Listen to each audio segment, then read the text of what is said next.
नमस्कार, मैं हूँ पूजा। आपका फिर से स्वागत है मिस्टीरियस जीवन में। आज का विषय है ब्रह्मांड। हम हमारे चारों तरफ जो कुछ भी देखते हैं, हमारी दृष्टि के परिधि के अंदर या फिर हमारी दृष्टि के परे जो कुछ भी है वो ब्रह्मांड का ही भाग है। पूरा ब्रह्मांड ऊर्जा एवं कणों से मिलकर बना है। ब्रह्मांड में इकाई रूप में या समूह के रूप में जो कुछ भी अस्तित्व में है वो सब कुछ केवल और केवल ऊर्जा और कणों से मिलके बना हुआ है। जैसे कि जितने भी ग्रह हैं, उपग्रह हैं, तारे हैं, आकाशगंगाएं हैं, खंड हैं, पिंड हैं, सबके सब पार्टिकल्स मीन्स कण और ऊर्जा मीन्स एनर्जी से मिलके बने हुए हैं। हमारी प्यारी धरती पृथ्वी पे आप जो भी कुछ देखेंगे, कोई भी तत्व, पानी, जल या भू या हवा या अग्नि या सजीव, निर्जीव, जितने भी कण हैं, मॉलिक्यूल्स हैं, तत्व हैं, वो सब पार्टिकल्स से बने हैं और उन सभी पार्टिकल्स में ऊर्जा का संचार होता है। पार्टिकल्स क्या हैं, ऊर्जा क्या है, ये विस्तार से हम अपने आने वाले नेक्स्ट एपिसोड्स में देखेंगे। ब्रह्मांड का कुछ हिस्सा ऐसा है जो हम हमारी दृष्टि से देख सकते हैं या फिर मनुष्य द्वारा आविष्कृत उपकरणों से देख सकते हैं। वो सभी इकाइयाँ कणों से मिलकर बनी हैं और उन सभी में ऊर्जा का संचार होता है। कुछ ऐसे भी भाग हैं ब्रह्मांड के, कुछ ऐसे समूह और इकाइयाँ भी हैं ब्रह्मांड में जो मनुष्य की दृष्टि में होते हुए भी नहीं देखी जा सकती हैं और मनुष्य द्वारा आविष्कृत किसी भी उपकरण द्वारा उन्हें अभी तक नहीं देखा गया है। ऐसे मैटर को, ऐसे कणों को, ऐसे मैटर को डार्क मैटर भी कहा जाता है, आंतरिक पदार्थ भी कहा जाता है। लेकिन आंतरिक पदार्थ या डार्क मैटर भी सिर्फ पार्टिकल्स से बना हुआ होता है और उसमें भी ऊर्जा का ही संचार होता है। दैट मीन्स ब्रह्मांड में जो कुछ भी हम देख सकते हैं या फिर ब्रह्मांड के जो भी भाग हम नहीं देख सकते हैं, सब कुछ कणों एवं ऊर्जा से मिलकर बना हुआ है। हर एक कण में ऊर्जा का संचार होता है, हर एक कण में ऊर्जा का स्तर अलग अलग हो सकता है। ब्रह्मांड का ऐसा कोई भी भाग नहीं है, कोई भी हिस्सा नहीं है जिसमें ऊर्जा का संचार नहीं होता हो। पूरे ब्रह्मांड में ऊर्जा का संचार होता है। ब्रह्मांड का आकार कितना है? ब्रह्मांड का आकार बदलाव की क्षमता रखता है। मीन्स ब्रह्मांड का आकार इसमें स्थित पार्टिकल्स और एनर्जी के स्तर पर निर्भर करता है।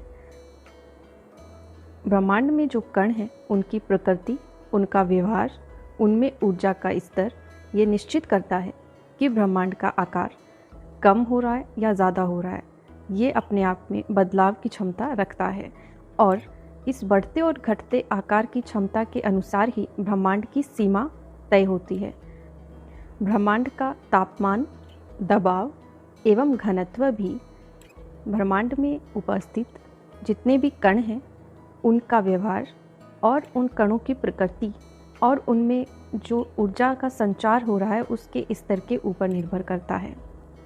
जैसे जैसे ब्रह्मांड जिन कणों से मिलकर बना हुआ है और ब्रह्मांड में जो एनर्जी संचारित होती है उनका व्यवहार और उनकी प्रकृति बदलती रहती है, वैसे वैसे ब्रह्मांड का तापमान, दबाव और घनत्व भी बदलता रहता है। उदाहरण के तौर पे पृथ्वी, मंगल, बुध, शनि, बृहस्पति, सूर्य, जो भी ग्रह, उपग्रह हैं, तारे हैं, चंद्रमा, उपग्रह, ये सब अलग अलग प्रकार के कणों से मिलकर बने हुए हैं।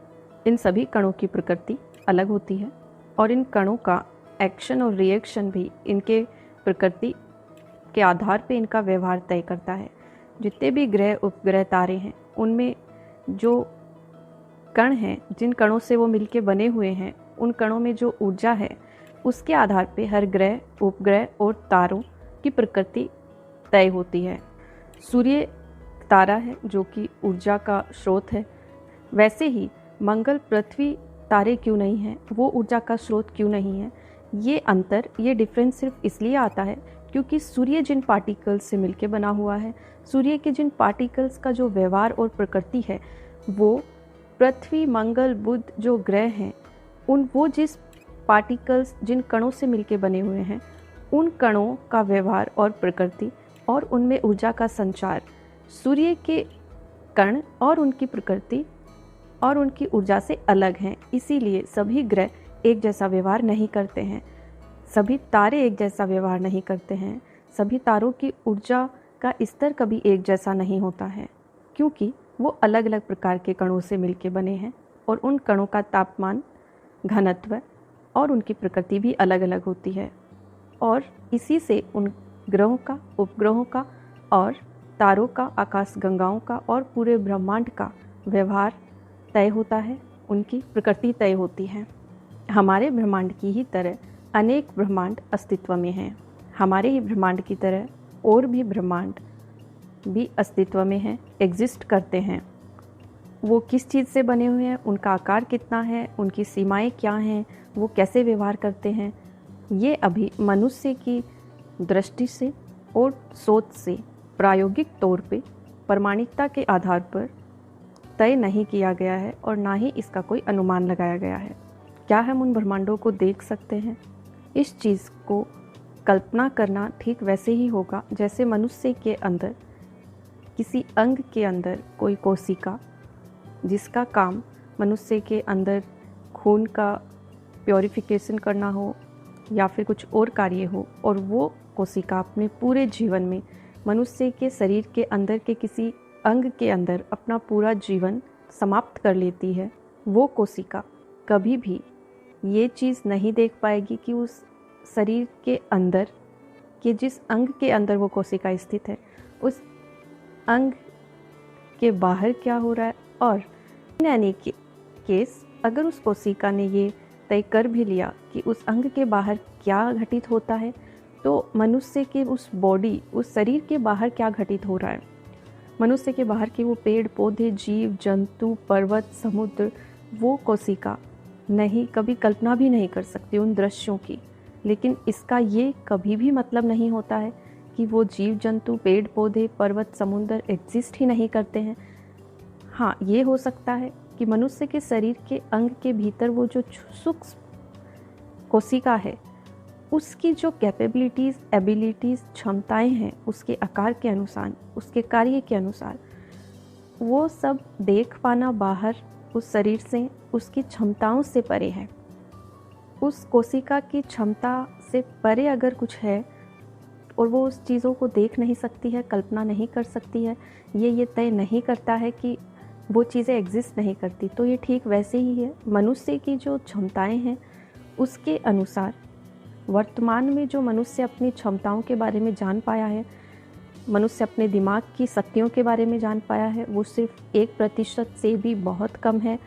तो वर्तमान में जिन क्षमताओं को लेकर मनुष्य जागरूक है, उनके हिसाब से ब्रह्मांड के आगे और ब्रह्मांडों की कल्पना करना वर्तमान में मनुष्य के लिए उन क्षमताओं से परे है।